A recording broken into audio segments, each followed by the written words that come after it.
본문의 말씀을 가지고 거룩과 성결의 영성, 거룩과 성결의 영성이라는 제목으로 함께 은나누기를 원합니다. 우리나라에 길선주 목사님이 계셨습니다. 우리나라 1대 목사님이십니다. 길선주 목사님 지금부터 약 100여 년 전에 사역을 하셨는데요. 당시 평양대부흥운동이 있었습니다. 평양대부흥운동은 세계적으로 인정받는 큰 부흥운동입니다. 1907년에 있었던 이 부흥운동을 통해서 부흥의 물결이 전국으로 확산되었습니다. 이 부흥이 초창기 우리나라의 큰 교회의 성장을 가져왔고 100여 년 사이에 우리나라가 세계적으로 주목할 만한 큰 부흥을 이루는데 귀한 역할을 감당하게 되었습니다. 그런데 이 부흥운동의 중심에 길선주 목사님이 있었습니다.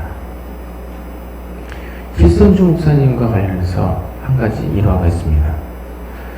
길선주 목사님이 사역을 하신 지역이 말로 교회가 부흥을 해갔습니다. 그래서 성도들이 회개하고 술도 끊고 세 사람이 되었습니다. 그러니까 인근 술집이 장사가 되지 않는 것입니다. 그래서 한 번은 요정 주인이 이렇게 생각했습니다. 길선주 목사 때문에 술집이 장사가 안 되니까 길선주 목사를 넘어뜨려야겠다, 이렇게 생각했습니다. 그러고는 어느 날 길선주 목사님이 방에서 혼자 잠을 주무시고 계시는데 이때 그 중에서 제일 예쁜 아가씨를 길선주 목사님이 주무신 방으로 보냈습니다. 그래서 길선주 목사님 유혹하도록 시켰습니다. 그래서 그 제일 예쁜 아가씨가 길선주 목사님 주무시는 곳에 살짝 들어가서는 옷을 보기 시작한 것입니다. 길선주 목사님이 사람의 인기척에 잠이 깨셨는데 웬 여자가 옷을 벗고 있는 것입니다. 그 광경을 본 목사님은 어떻게 했을까요? 길선주 목사님 그 자리에서 사탄아 물러가라 하면서 그 여자를 쫓아냈다고 합니다. 이처럼 죄를 단호히 물리치고 거룩과 성결의 영성을 지킨 길선주 목사님, 하나님의 손에 들려서 귀하게 쓰임받았습니다. 오늘 본문의 말씀을 통해서 성도에게 있어서 거룩과 성결의 영성이 어떤 의미를 지는지 함께 살피며 은혜 나누기 원합니다. 거룩과 성결의 영성이 중요한 이유는 하나님이 깨끗한 그릇을 사용하시기 때문입니다. 오늘 본문 말씀이 하나님께서 깨끗한 그릇을 사용하시는 것을 말씀하고 있습니다. 오늘 본문 디모데후서 2장 20절에서 21절에 큰 집에는 금그릇과 은그릇뿐 아니라 나무 그릇과 질그릇도 있어 귀하게 쓰는 것도 있고 천하게 쓰는 것도 있나니 그러므로 누구든지 이런 곳에서 자기를 깨끗하게 하며 귀히 쓰는 그릇이 되어 거룩하고 주인의 쓰심에 합당하며 모든 선한 일에 준비함이 되리라 라고 했습니다. 본문의 말씀은 교회에 오래 다닌 성도님은 한두 번쯤 들어보셨을 것입니다. 큰 집에는 금그릇과 은그릇, 또 나무그릇, 질그릇이 있는데 이런 그릇들 중에서 주인이 쓰는 그릇은 깨끗한 그릇이다, 이렇게 이야기를 들어보셨을 것입니다. 21절에 그러므로 누구든지 이런 것에서 자기를 깨끗하게 하면 귀히 쓰는 그릇이 되어 거룩하고 주님의 쓰심에 합당하며 모든 선한 일에 준비함이 되리라 라고 했습니다. 이와 같이 하나님 여러 종류의 그릇들 중에서 깨끗한 그릇을 사용하시는 하나님인 걸 알 수가 있습니다. 그런데 오늘 본문의 말씀을 좀 더 정확하게 이해할 필요가 있습니다. 오늘 본문의 21절에 보면 이런 것에서 라고 했습니다. 이런 것이 나오는데요. 이런 것이 무엇을 가리키느냐에 따라서 해석이 조금 달라지죠. 저는 보통 이런 것을 가리켜서 앞에 다른데 그 그릇들 종류 그것을 해석을 했습니다. 그래서 금그릇, 은그릇, 나무그릇, 질그릇 이런 것 중에서 자기를 깨끗하게 하면 그 그릇이 주인께 쓰임받는 그릇이 된다, 이렇게 해석을 했죠. 그런데 본문에서 이런 것이 무엇을 가르치는 정확하게 이해할 필요가 있는데 이런 것이 무엇을 가르치는지 정확하게 파악을 하려면 본문을 포함한 전체적인 문맥을 살펴야 하는 것이죠. 이처럼 전체적인 문맥을 살필 때 21절에서 말하는 이런 것은 1차적으로 본문의 앞에 나오는 16절에 막론되고 헛된 말을 가리키는 것입니다. 거짓 교사들이 잘못된 가르침을 주는 일이 있었는데요. 그런 거짓 교사들이 잘못된 가르침에서 떠나야 한다고 말씀하는 것이죠. 그리고 궁극적으로는 19절에 나오는 불의를 가리키는 것입니다. 기독교 진리에서 벗어난 불의 행동을 말하는 것이죠. 그래서 본문의 21절에 이런 것에서 자기를 깨끗하게 한다라고 하는 것은 잘못된 교훈에서 벗어나 진리를 옳게 분별하고 모든 종류의 불의에서 자신을 거룩한 모습으로 하나님께 드려야 한다. 이런 것을 말하는 것입니다. 우리가 전에 본문에 이런 것을 금그릇, 은그릇, 나무그릇, 지그릇 이것을 가리킨다고 해석해서 비록 질그릇이지만 주인의 쓰시기에 합당한 것이 되게 깨끗한 그릇이 되어야 된다. 이렇게 해석을 했지만요. 그러나 이것을 좀 더 정확하게 해석할 때 본문 20절에 금그릇과 은그릇 귀히 쓰는 그릇이라고 이미 규정한 것을 볼 수가 있습니다. 그래서 본문의 21절에서 귀히 쓰는 그릇이 된다는 것, 질그릇인데 귀하게 쓰임받는다 이렇게 말씀하는 것이 아니라 금그릇이나 은그릇같이 귀하게 쓰이는 그릇이 된다. 이렇게 해석을 해야 하는 것이죠. 그래서 본문 해석을 옳게 해석하는 것은 하나님께서는 불을 떠나 자신을 깨끗하게 하는 사람, 그 사람을 금그릇처럼 귀하게 사용하신다. 이렇게 해석을 해야 하는 것입니다. 이와 같이 하나님께서 귀하게 쓰시는 그릇이 되기 위해서 무엇보다도 불을 벗어나 자신을 깨끗하게 지켜야 하는 것입니다. 성경 인물 중 이와 같이 자신을 깨끗하게 함으로 하나님의 손에 달려 귀하게 쓰임받은 인물인데요. 요셉입니다. 요셉은 본래 애굽의 총리로 쓰임을 받을 만한 그러한 인물은 아니었죠. 형들 앞에서 눈치 없이 꿈 얘기를 하면서 형들의 미움사하게 딱 맞는 사람이었어요. 그러나 그러한 요셉이 이제 애굽으로 가면서 본격적으로 요셉의 정말 쓰임받을 그런 본성이 드러나기 시작합니다. 그것이 무엇이죠? 첫 번째는 보디발 장군의 아내가 요셉을 유혹하는데 그 유혹을 단호하게 물리치게 되는 것입니다. 두 번째는 근래에서 감옥에 갇힌 상황에서 하나님 원망하지 않고 성실하게 자신의 직무를 다했다는 것입니다. 이처럼 자기 자신을 깨끗하게 지킨 요셉, 하나님이 그를 드셔서 애굽의 총리로 사용하셨습니다. 이처럼 자신을 깨끗하게 하면 하나님 지금보다도 더 높은 지위로 끌어올리셔서 하나님 영광을 위해서 귀하게 사용하신 것입니다. 사랑하는 성도들은 모든 불의에서 자신을 깨끗하게 지킴으로써 하나님께서 들어올려서 하나님 영광이 귀하게 사용하신 모든 종들이 되시기에 주님의 이름으로 축원드립니다. 이처럼 하나님께 쓰임받는다는 것, 다른 어떤 일들보다도 의미가 있는 일입니다. 세상에서 성공하고 출세를 한다 하더라도 하늘나라 가면 아무런 소용이 없는 것이죠. 그런 것으로 아무것도 인정을 받지 않습니다. 그러나 하나님께 쓰임받았다. 이런 일은 천국에서 영원토록 기억이 되는 것이죠.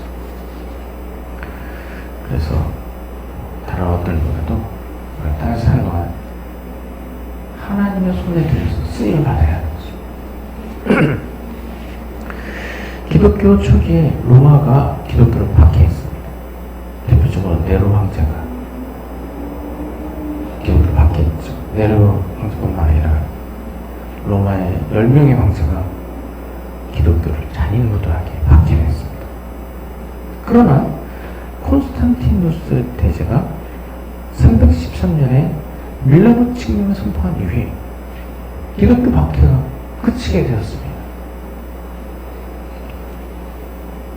그런데 콘스탄티누스 대제가 기독교를 또 공인하는 밀라노 칙령을 발표하게 되는데 콘스탄티누스의 황후의 역할이 있었다라고 하는 것입니다. 콘스탄티누스 대제 황후가 기독교 신앙을 신실하게 지키고 있었는데요. 그러던 중 콘스탄티누스 대제가 아내의 종교를 받아들이게 되었습니다. 그리고 그가 기독교인이 된 것이죠. 그런 일을 통해서 그가 기독교를 공인하는데 이르게 된 것입니다. 그 이유는 박해 없이 자유롭게 신앙생활을 할 수 있게 된 것이죠. 이와 같이 믿음이 신실하게 지켜가 남편을 전도하게 된 콘스탄티누스 대제와 이처럼 하나님께 쓰임받는 일, 하나님 나라에서도 기억되면 의미가 있는 일이 되는 것이죠. 그 외에도 기독교를 공인한 콘스탄티누스 대제 역시 하나님의 영광을 귀하게 쓰임받았죠. 그리고 그 이후에 오히려 기독교를 국교로 정한 데오도시우스 황제 같은 사람도 모두 하나님의 영광을 위해서 귀하게 쓰임받은 인물이라 할 수 있습니다. 이런 사람들의 공로로 인해서 그리스도의 복음이 전 세계로 힘있게 전파될 수 있었습니다. 우리나라에도 물론 하나님의 손에 들려서 귀하게 쓰임받은 사람들이 있습니다. 대표적인 예로 이승만 대통령이 그런 사람이라고 할 수 있는데요. 이승만 대통령은 우리나라에서 최초로 국회가 열릴 때 기도로 국회를 시작했습니다. 그 외에도 군종제도를 군대에 도입을 했는데요. 군대에서 군인들이 신앙생활을 잘할 수 있도록 오히려 적극적으로 신앙생활을 장려하기 위해서 군종제도를 도입했습니다. 그래서 부대마다 군종목사와 군종사병을 뒀습니다.